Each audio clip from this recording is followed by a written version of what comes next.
Israel पर Iran और Hezbollah की तरफ से अभी तक के सबसे बड़े हमले का खतरा बढ़ता ही जा रहा है। दरअसल अमेरिकी अखबार द न्यूयॉर्क टाइम्स ने अपनी रिपोर्ट में खुलासा किया था कि ईरान इजराइल पर 15 अगस्त 2024 तक जवाबी हमला कर सकता है।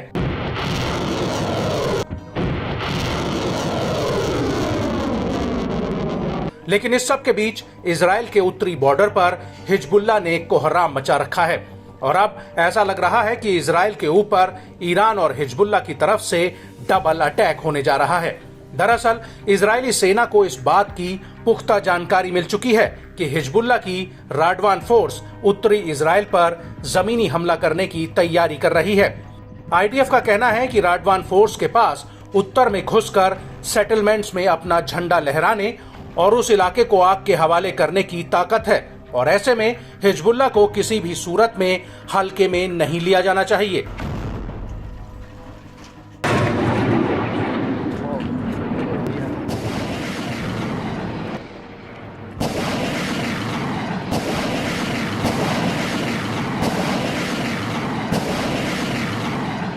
लेकिन इजराइल पर कोई बड़ा हमला करने से पहले हिजबुल्ला हर सेकंड में उत्तरी इजराइल को अपने हमलों से दहला रहा है और अब इसी कड़ी में हिजबुल्ला ने हर एक मिनट में उत्तरी इजराइल पर 6 बड़े हमले किए हैं, जिससे इजराइल दहला हुआ है। हिजबुल्ला का कहना है कि ग्यातौन में बने नए 146वीं डिवीजन के हेडक्वार्टर को ग्रेड रॉकेट के साल्वो से उड़ा दिया गया। हिजबुल्ला का यह भी कहना है कि उसने 12 अगस्त 2024 की सुबह इस हमले के बाद मैतुला सेटलमेंट में कई राउंड रॉकेट और गोला बारूद दागा है और इस हमले के कुछ घंटों बाद सुमाका मिलिट्री साइट पर गोला बारूद से हमला किया गया और शाम होते होते करीब 7:15 पर हिजबुल्ला ने हनीता मिलिट्री साइट के करीब इजरायली सैनिकों के ऊपर बड़ा हमला कर दिया। हिजबुल्ला के मुताबिक इस दौरान अल अलम मिलिट्री साइट पर भी हमला किया गया है और अल मलिकिया साइट पर तो सीधे रॉकेट हमला किया गया, जिससे आईडीएफ को भारी नुकसान हुआ है। वहीं हिजबुल्ला के इन हमलों के बीच इजरायली सेना के chief of staff lieutenant general Herzi Halevi ने आईडीएफ की एक बड़ी बैठक की है, जिसमें उन्होंने कई मोर्चों से युद्ध की योजना को मंजूरी दे दी है। हलेवी का कहना है कि हम उच्च स्तर पर युद्ध के लिए तैयार हैं। बड़ी बात यह है कि इस मीटिंग में आईडीएफ के deputy chief, intelligence head, operation के डायरेक्टर्स, उत्तरी कमांड के मुखिया और एयरफोर्स के हेड ने हिस्सा लिया था। आपको बता दें कि इस मीटिंग के पीछे एक बड़ा कारण है, वो ये कि 12 अगस्त 2024 को अमेरिकी फॉक्स न्यूज ने अपनी एक खबर में कहा कि इजराइल पर अगले 24 घंटों में ईरान और हिजबुल्ला की तरफ से हमला हो सकता है, जिसके मद्देनजर आईडीएफ ने ये मीटिंग बुलाई थी।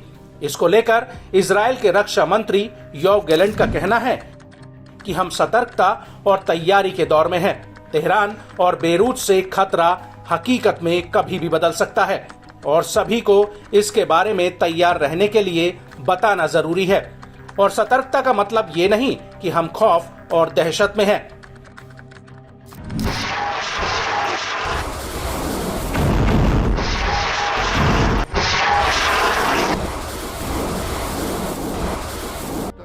वहीं इस सब के बीच ईरान के ऊपर इंटरनेशनल प्रेशर बढ़ता ही जा रहा है।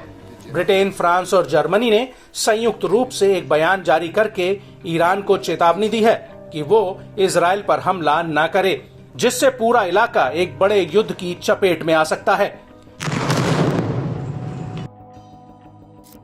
तीनों देशों ने अपने बयान में कहा कि हम गंभीरता से इस क्षेत्र में बढ़े हुए तनाव को लेकर चिंतित हैं और तनाव कम करने और इलाके में स्थिरता को लेकर अपनी प्रतिबद्धता पर एकजुट हैं।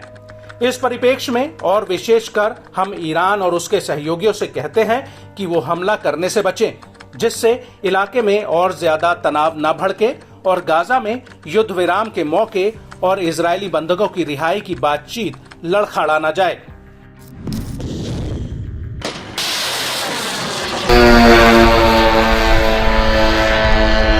आपको बता दें कि ब्रिटेन, फ्रांस और जर्मनी ने कहा कि अगर ईरान ने इजराइल पर हमला किया तो वो अपने कृत्यों और शांति और स्थिरता को खत्म करने की जिम्मेदारी लेगा।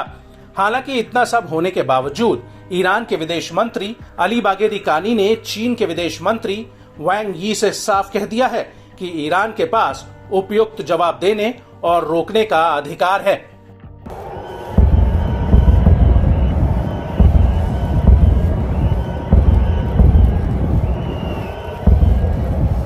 आपको बता दें कि ईरान से बढ़ते खतरों को देखते हुए इजराइल काफी चौकन्ना हो चुका है और ईरानी अटैक को लेकर अमेरिकी अधिकारियों ने भी कहा है कि ईरान की तरफ से इस हफ्ते हमला हो सकता है।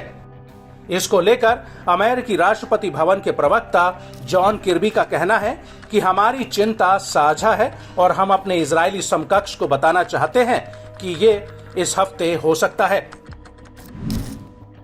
आपको बता दें कि जॉन किर्बी ने साफ कह दिया है कि अमेरिकी ईरानी हमले के लिए पूरी तरह से तैयार हैं।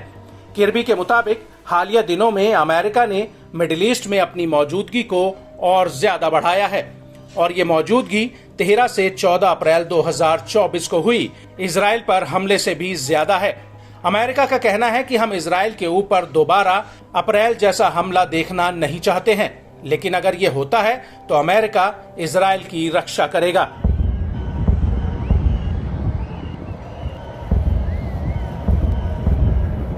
I'll just say a couple of things. Number one, we still believe a ceasefire deal is the best way to bring this war to an end. Look, when the Supreme Leader says he's going to avenge, we have to take that seriously. Now, I don't know what they're going to do or when they're going to do it, but we got to make darn sure that we're ready and that we have the capabilities in the region to be able to help Israel defend itself and, quite frankly, defend our own people, our own facilities, our own national security interests. We've also been very, very consistent about proving, not just with words, but with action, that we're going to stand up and defend Israel. I mean, on April 13th, when Iran launched 300 missiles and drones, the United States had aircraft, fighter planes in the air to knock them down. We've now added additional naval and air assets to the region to help defend Israel again. I think we've proven time and time again that we're going to support Israel.